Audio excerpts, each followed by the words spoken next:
శ్రీకాకుళం జిల్లా ఉద్దానంలో ప్రజలు మూత్రపిండ వ్యాధులకు గురవడమన్నది దశాబ్దాలుగా ఉన్న సమస్య. కుటుంబానికి ఆధారంగా ఉండాల్సిన వారిని కుటుంబంపైనే ఆధారపడి బతకాల్సిన పరిస్థితికి తెస్తోంది.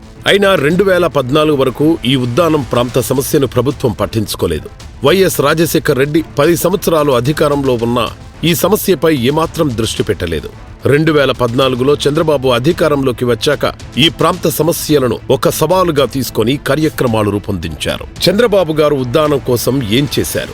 దేశంలోనే తొలిసారిగా కిడ్నీ వ్యాధిగ్రస్తులకు నెలకు 2500 పింఛన్ ఇవ్వడం ప్రారంభించింది తెలుగుదేశం ప్రభుత్వమే. అప్పట్లో 2761 మందికి నెల పింఛన్లు ఇచ్చేవారు. ఉద్దానం ప్రాంతంలో కలుషిత నీటి వల్లే వ్యాధులు పెరుగుతున్నాయని పరిశోధనల్లో తేలడంతో గత తెలుగుదేశం ప్రభుత్వం హయాంలో కిడ్నీ సమస్య ఉన్న 7 మండలాల్లో 7 NTR Sujala mother plants, 167 mini plants ఏర్పాటు చేశారు.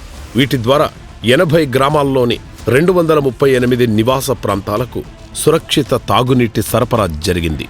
మూత్రపిండాల సమస్య ఉన్న వారిని గుర్తించేందుకు 15 సంచార వైద్య బృందాలను ఏర్పాటు చేసి 2 లక్షల మందికి పైగా ప్రజలకు వైద్య పరీక్షలు నిర్వహించారు. అసాధారణ ఫలితాలు నమోదైన 13,093 మందిని తదుపరి పరీక్షలు, చికిత్స, నిర్వహణ కోసం చర్యలు తీసుకున్నారు. టీడీపీ హయాంలో ఉద్దానం బాధితులకు సకాలంలో పరీక్షలు నిర్వహించడంతో పాటు కమ్యూనిటీ హెల్త్ సెంటర్ల ద్వారా 23 రకాల మందులు అందించారు. జిల్లాలో 6 డయాలసిస్ కేంద్రాలను ఏర్పాటు చేశారు. శ్రీకాకుళం రిమ్స్ మరియు ఏరియా ఆసుపత్రి, టెక్కలి డయాలసిస్ కేంద్రాలకు అదనంగా ప్రజలకు అందుబాటులో ఉండే విధంగా పలాస, సోంపేట, పాలకొండ ఏరియా ఆసుపత్రుల్లో కొత్తగా మరో 3 రీజనల్ డయాలసిస్ సెంటర్లను ఏర్పాటు చేయడం జరిగింది. డయాలసిస్ కేంద్రాలలో 15 రోజులకొకసారి నెఫ్రాలజిస్ట్ సేవలు అందించారు. అలాగే చంద్రన్న సంచార చికిత్స వాహనాల ద్వారా ప్రాథమిక ఆరోగ్య కేంద్రాలు, కమ్యూనిటీ హెల్త్ సెంటర్లలోనే ప్రాథమిక దశలో ఉన్న వ్యాధిగ్రస్తులకు చికిత్స అందించారు. విశాఖలోని విమ్స్లో ఒక పరిశోధనా కేంద్రాన్ని నెలకొల్పి ఉద్దాన ప్రాంతంలో క్షేత్రస్థాయి కార్యక్రమాలను నిర్వహించారు. పలాసలో కిడ్నీ పరిశోధనా కేంద్రంతో పాటు 200 పడకల సూపర్ స్పెషాలిటీ ఆసుపత్రి నిర్మిస్తే కిడ్నీ బాధితులకు మెరుగైన వైద్యం అందుతుందని భావించి 4.50 ఎకరాల స్థలాన్ని కేటాయించి చంద్రబాబు గారు శంకుస్థాపన చేశారు. మరి జగన్ అధికారంలోకి వచ్చాక ఉద్దానం బాధితుల కోసం ఏం చేశాడు? ప్రస్తుతం ఉద్దాన ప్రాంతంలో 50,000 మందికి మూత్రపిండ సమస్యలు ఉన్నాయి. వీరిలో హైరిస్క్ పరిధిలో ఉన్న వాళ్లు 19,502 మంది ఉన్నట్లు ప్రభుత్వం గుర్తించింది. అధికారంలోకి వస్తే కిడ్నీ బాధితులందరికీ నెలకు 10,000 పెన్షన్ ఇస్తానని హామీ ఇచ్చిన జగన్ రెడ్డి అధికారంలోకి వచ్చాక కేవలం 787 మందికే ఇస్తున్నాడు. అది కూడా కొంతమందికి 10,000 ఇస్తే మరికొంతమందికి 5,000 ఇస్తున్నారు. కిడ్నీ శుద్ధి సామర్థ్యం, కిడ్నీ పరిమాణం, కిడ్నీ పనిచేయని శాతం, 3 నెలల వ్యవధిలో 2 సార్లు వైద్య పరీక్షల్లో క్రియాటిన్ స్థాయి 5 కంటే ఎక్కువగా ఉన్నట్లు నిర్ధారణ కావడం వంటి లెక్కలు చూపించి లబ్ధిదారుల్లో కోత పెట్టాడు.